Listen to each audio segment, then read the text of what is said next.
The problem of air pollution has long been discussed in Hong Kong. You probably have heard many related topics about this problem, and you definitely have listened to the air pollution index reported in the news every day. This index tells us how bad the air pollution is each day. However, how seriously do you look at the air pollution problem?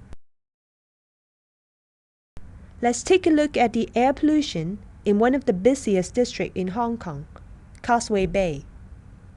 In several minutes, the particles that you are practically breathing into your lungs will make you dizzy. In fact, Hong Kong is so severely polluted that visibility is so poor on a windless day. It is easy to find the severe air pollution in Hong Kong. Air pollution is caused by emission of particles and harmful gases from motor vehicles and factories. The most common air pollutants are sulfur dioxide, nitrogen dioxide, carbon monoxide, ozone, lead, and the respirable suspended particulates.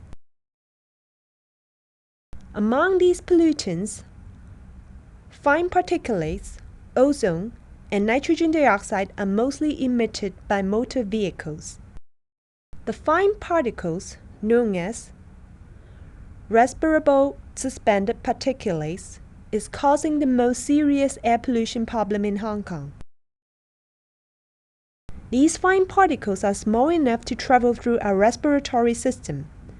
They are able to accumulate in our lungs and can lead to a wide range of health problems, including breathing problems, asthma, respiratory irritation symptoms, respiratory infections, decreased lung functions, and the particles are probably carcinogenic too.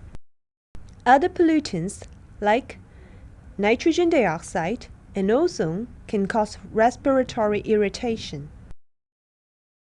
Carbon monoxide emitted mostly by automobiles and cigarette smoke can pass rapidly through the lungs into the bloodstream. In lower doses, it leads to headaches and decreased body coordination. However, a higher dosage is poisonous and can kill. There are 3 causes of air pollution in Hong Kong.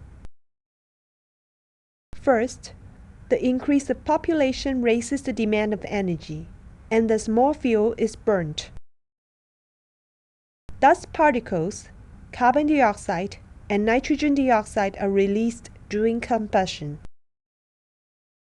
The tall buildings in the city trap the polluted air. Secondly, the number of vehicles have increased in recent years. These vehicles emit large amounts of pollutants like sulfur dioxide, nitrogen dioxide, suspended particles. Also, the mass development in the city leads to many of the construction fields which can also provide dust particles and gases. Thirdly, the large amount of industrial plants setting up in the delta of the Pearl River brought up about 60,000 tons of sulfur dioxide and other toxic pollutants. It will also create an acid rain region in Hong Kong and the delta of Pearl River. In fact, both the government and Hong Kong citizens are responsible for the improvement of air pollution problems. The government has already started a series of actions to improve the air pollution problems. These actions include enhancing education of environmental protection, improving smoke emission standards, developing the regulation of dust control in construction sites, restricting the use of leaded petrol, promoting the installation of particulate filter in the exhaust pipe, and forming pedestrians-only regions in some crowded shopping areas.